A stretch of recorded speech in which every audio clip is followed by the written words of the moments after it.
క్రీస్తునందు ప్రియమైన వార్లారా, మరణాత మన రక్షకుడైన యేసుక్రీస్తు ప్రభువారి నామం పేరిట మీకందరికీ శుభములు కలుగును గాక. ఆమేన్. పరిశుద్ధులు ఎం దేవదాసాయి గారిచే రచింపబడిన పరమగీతార్థము అనే పుస్తకం ఆడియో కంటిన్యూషన్.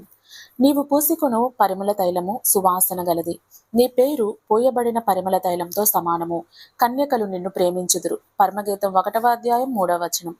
ప్రియ విశ్వాసులారా, క్రీస్తు సంగమై ఉన్న వధువు వరుడైన ప్రభువును చూచుచు ఆయన ఘనమైన నామమును వర్ణించుచు పలుకుచున్నది. 1 తైలము. నీవు పూసికొను పరిమళ తైలము సువాసన గలది.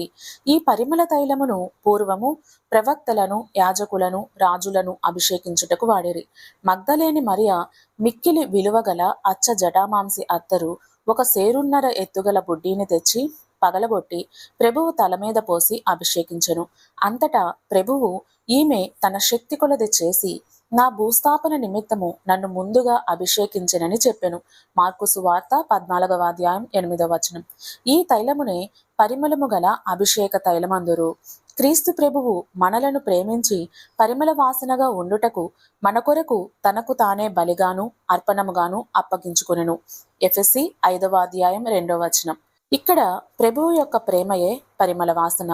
మా ద్వారా ప్రతి స్థలమందును క్రీస్తును గూర్చి జ్ఞానము యొక్క సువాసన కనబరుచుచు ఆయన యందు ఎల్లప్పుడూ విజయోత్సవములతో ఊరేగించుచున్న దేవునికి స్తోత్రము. 2 కొరింథీ 2వ అధ్యాయం 14వ వచనం.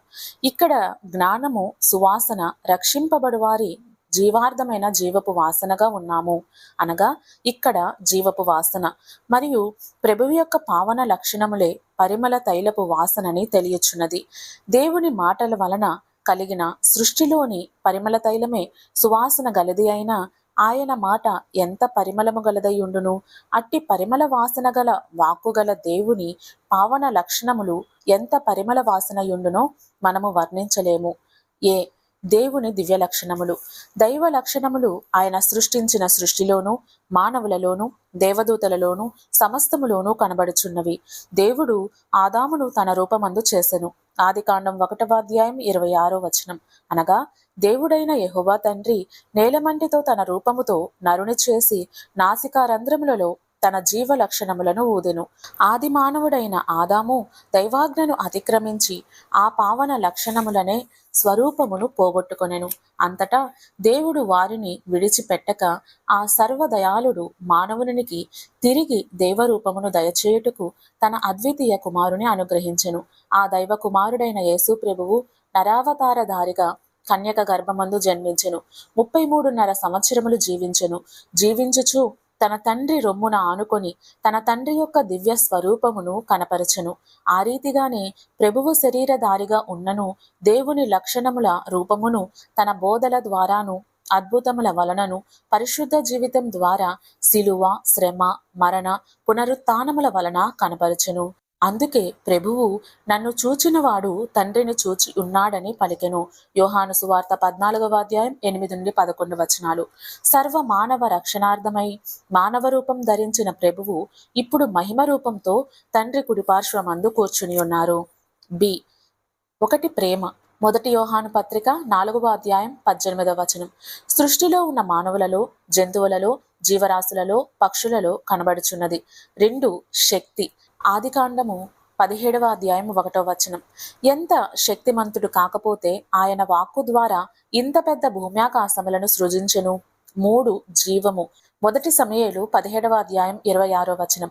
నిత్య జీవము గల దేవుడు గనుక జీవము గల సృష్టిని కలుగజేసెను. 4 పరిశుద్ధత. యెషయా 6:3. సృష్టిలో ఉన్న వర్షజలములలో, పండ్లలో, సూర్యకాంతిలో కనబడుచున్నది. 5 జ్ఞానము. 1 సమూయేలు 2:3. భూమ్యాకాశములు, జ్యోతులు నిలువబడుటకు ఆధారములు లేవు గాని ఆయన ప్రభావము చేత నిలువబడి ఉన్నవి కానీ మరి నేటి ద్వారా బంధించబడి ఉండలేదు. 6 న్యాయము. ద్వితీయోపదేశకాండం 32వ అధ్యాయం 4వ వచనం. దేవుడు న్యాయస్థుడు కనుకనే సర్వ మానవులు న్యాయము జరిగించవలనని కోరుచున్నారు. 7 సర్వవ్యాపి. దావీదు కీర్తనలు 139వ అధ్యాయము 7-8 వచనాలు. దేవుడు అంతటా ఉండి అందరికీ అవసరమైనవి చేయుచున్నాడు. ఆయన ఎక్కడున్నాడని ఎవరైనా అనిన ఎడల ఆయన ఎక్కడ లేడు, అంతటా ఉన్నాడు అనవలెను. 8 అదృశ్యుడు. యోబు 23వ అధ్యాయం 8-9 వచనాలు.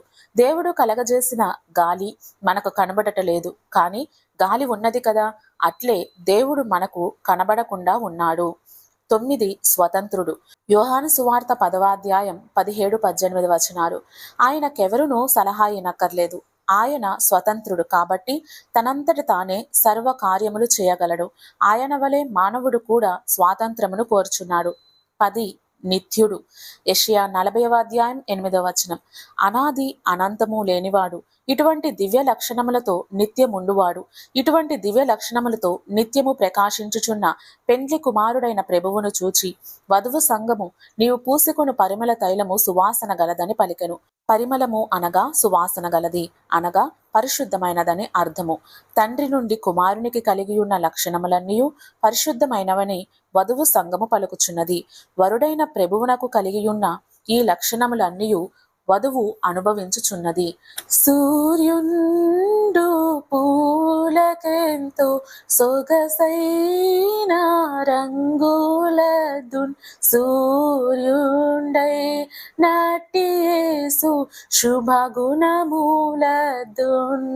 సూర్యుండై నటియేసు శుభగుణములదున్. వధువు సంఘము భూలోకము నుండి పరలోకమునకు వెళ్ళిన తరువాత ఈ పాట యొక్క అనుభవము కలుగును. తండ్రిలో నుండి కుమారునిలోనికి, కుమారునిలో నుండి తండ్రికి, అలాగే క్రీస్తులో నుండి సంఘమునకు, సంఘములో నుండి క్రీస్తునకు ఈ ప్రేమ లక్షణములు యుగయుగములు ప్రకాశించుచు మహిమ నుండి అధిక మహిమకు వెళ్ళుచుండును. 2 కొరింథీ 3వ అధ్యాయం 18వ వచనం. 2 పేరు. నీ పేరు పోయబడిన పరిమళ తైలముతో సమానము.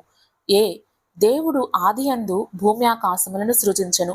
ఆ సృష్టికర్త అయిన దేవుడే ఏర్పాటు జనాంగమైన ఇశ్రాయేలీయులకు యెహోవా అను నామమున ప్రత్యక్షమై వారితో స్వయముగా ఆయన తన కంఠస్వరంతో మాట్లాడి ధర్మశాస్త్రమునిచ్చెను. యెహోవా తండ్రి అనగా ఉన్నవాడు అని అర్థము. నిర్గమకాండం 6వ అధ్యాయం 3వ వచనం. ఆ యెహోవా దేవుడే యేసుక్రీస్తు అను నామమున కన్యక గర్భమందు జన్మించెను. ఇర్మియా 23వ అధ్యాయం 5వ వచనం. యేసుక్రీస్తు అను నామము స్వదేశ నామం కాదు, విదేశ నామం కూడా కాదు. మోక్షలోకం నుండి వచ్చిన మోక్షలోక నామము.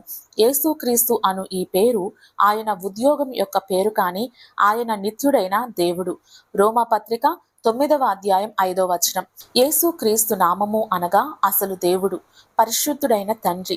నీవు నాకు అనుగ్రహించిన నీ నామమందు వీరిని కాపాడమని ప్రభువు ప్రార్థించెను.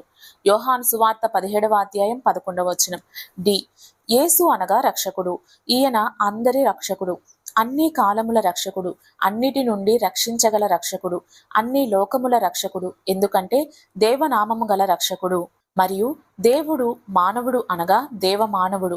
సర్వమానవుల కొరకు దేవరూపమును కనబరిచిన మానవరూపిగా 33.5 సంవత్సరములు జీవించి చనిపోయెను.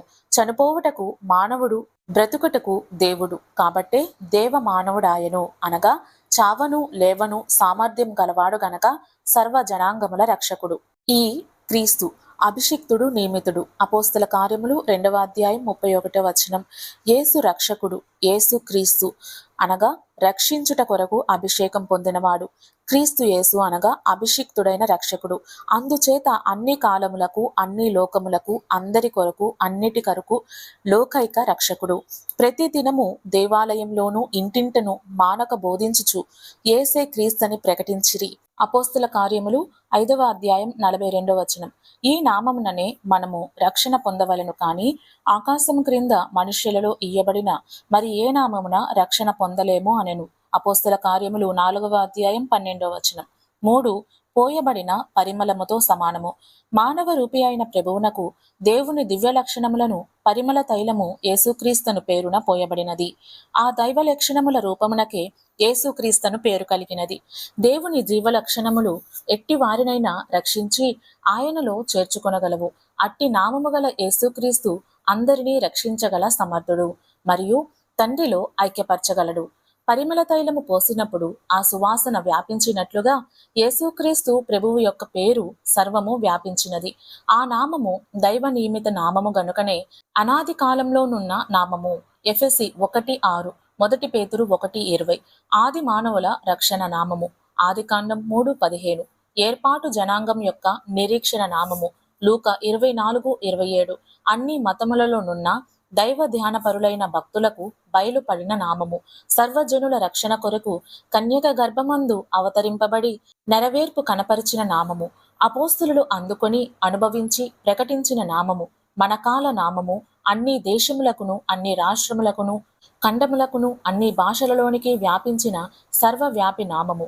అన్ని కాలముల నామము. అనంతకాల నామము. లూకా 1:31-32. అనాది నుండి అనంతం వరకు వ్యాపించిన నామము. పరలోకము నుండి పాతాళం వరకు వ్యాపించిన నామము. ఫిలిప్పి 2:9-11. పరమందు భూమి మీద పాతాళమందున్న ప్రతి వాని మోకాలు వంగునట్లు ప్రతి వాని నాలుక ప్రభునామము స్తుతించున్నట్లు అన్ని లోకములలోనికి వ్యాపించిన నామము. అన్ని నామముల కంటే ఘనమైన నామము పైనామము. అందుకే వధువు ప్రియుని యొక్క నామము పోయబడిన పరిమళ తైలముతో సమానమని పాడినది. 4. కన్యకలు నిన్ను ప్రేమింతురు. కన్యకలు అను ఈ పేరు బైబిలులో వివాహం చేసుకొనని యవ్వన స్త్రీలకు మాత్రమే గాక ఆయా దేశములకు జనాంగములకును కూడా అలంకార రీతిగా పెట్టబడి ఉన్నది. ఉదాహరణకు సియోను కన్య 2 రాజులు 19:21. యెరూషలేము నివాసులైన యూదులకు సియోను కన్య అని పేరు వచ్చినది.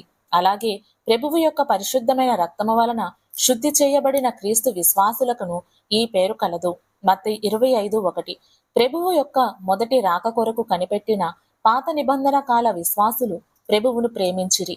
ఎందుకంటే ప్రభువు వచ్చి వారిని రక్షించి తన రాజ్యము వారికిచ్చునని కనిపెట్టిరి. అట్లే క్రీస్తు ప్రభువు యొక్క రెండవ రాకడ కొరకు కనిపెట్టుచున్న రాకడ విశ్వాసులనబడు కన్యకలు క్రీస్తుతో కూడా మేఘములోనికి కొనిపోబడి ప్రభువుతో పరిశుద్ధులతో ఆనందించుచు పరమందున్న నూతన యెరూషలేమందు ఉందుమని నమ్ముచు సిద్ధపడుచు ఆయనను గూర్చిన కార్యక్రమమనిన శ్రద్ధ కలిగి ఆనందించి క్రీస్తు ప్రభువును ప్రేమించుచున్నారు. ఎట్టి వారినైనను ఏ స్థలమందైనను పట్టి రక్షించి దేవునిలో ఏకము చేయగల దేవుని దివ్య స్వరూపి అయిన యేసుక్రీస్తును ప్రేమించక మరెవరిని ప్రేమింతురు?